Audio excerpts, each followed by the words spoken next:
Bonjour à tous et bienvenue dans cette première capsule vidéo destinée à vous présenter la méthode Pilates enseignée dans mes cours en ligne et au studio. Celle-ci est le fruit de différentes formations que j'ai suivies en tant que kiné et ostéo. Elle s'articule sur 3 concepts. La méthode Pilates en elle-même, avec ses principes qui sont entre 6 et 12 en fonction des écoles. J'en ai retenu 8 pour vous.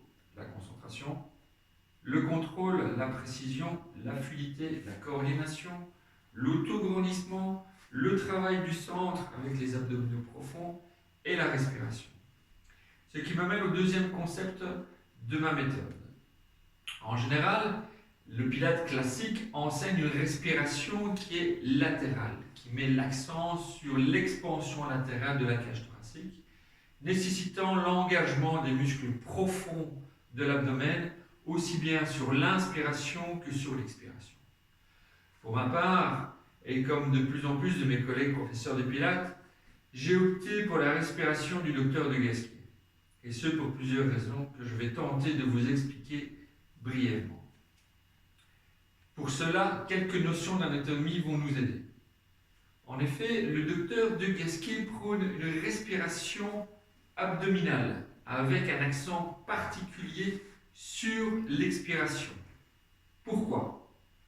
Notre corps est peut-être considéré comme un cylindre avec ses différentes parois. Au-dessus, nous aurons le diaphragme, en dessous, le périnée, autour, le muscle transverse et au niveau postérieur, le muscle multifide. Le bon fonctionnement, c'est-à-dire l'activation de ces différents éléments dans le respect de leur physiologie, aura de nombreux avantages. Pour le périnée, qui est en dessous, un périnée fort soutiendra les viscères et évitera les descentes d'organes qu'on appelle aussi prolapsus, que ce soit au niveau de l'utérus, de l'urètre, de la vessie ou du rectum. Ces différents prolapsus peuvent arriver avec l'âge, des grossesses à répétition, des accouchements difficiles avec la ménopause, des constipations chroniques ou simplement une toux chronique, un fibrome utérin ou des ports de charge lourde de façon répétée.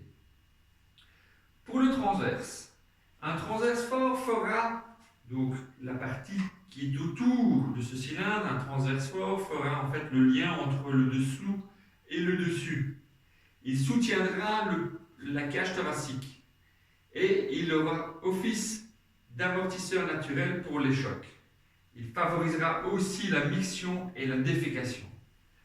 Enfin, par ces différentes insertions, le transverse stabilisera l'ensemble de la colonne vertébrale.